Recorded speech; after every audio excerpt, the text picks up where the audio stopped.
What is love?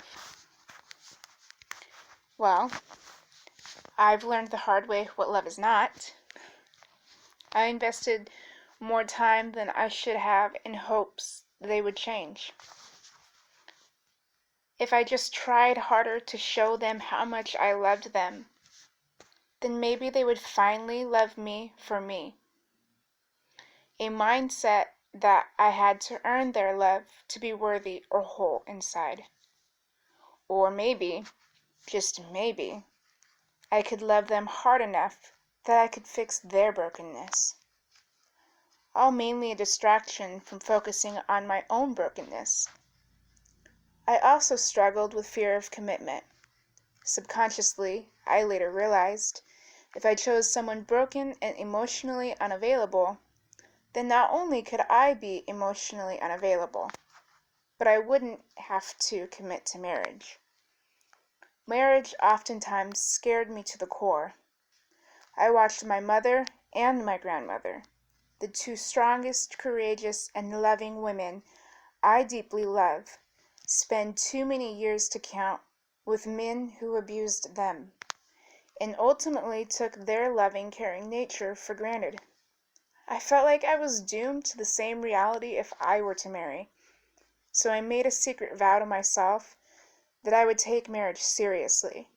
I would never marry until I felt it in my soul, and God confirmed to me that I had found my husband. I couldn't bear the thought of ever being divorced. Some could say I wasted a lot of time on worthless pieces of shit. But what I learned from walking through fire was how to persevere, to be fierce, how to become a fighter for what I needed, not what I thought I wanted. How to love myself even when I didn't feel loved. I learned what I didn't want and what I was unwilling to settle for. The hardest thing to do was to walk away from someone I loved with the mindset, I'm sorry, but you are not what I deserve. It took strength and courage in the midst of fear, telling me, no one could ever love you. You're not worthy of love.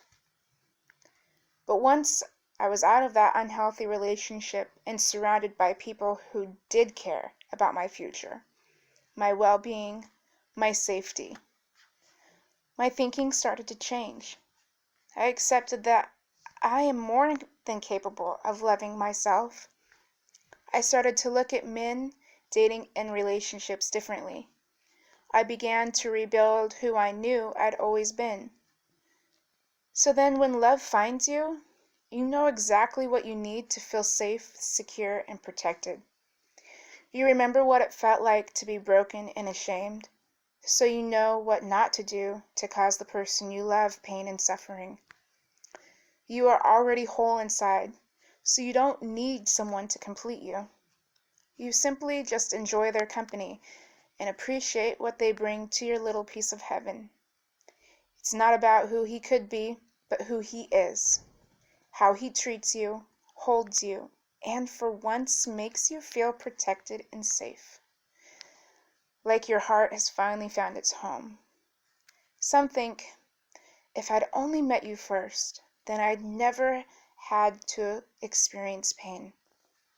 I say, you must first walk through hell in order to appreciate heaven. How do you know what heaven feels like if you've never experienced heartache, pain, and despair? Love will find you, and it will be far more than you could have ever dreamed. I can finally say I am confident in who I am and am ready to get married. This is a piece of my story, and I pray God blesses you in your journey.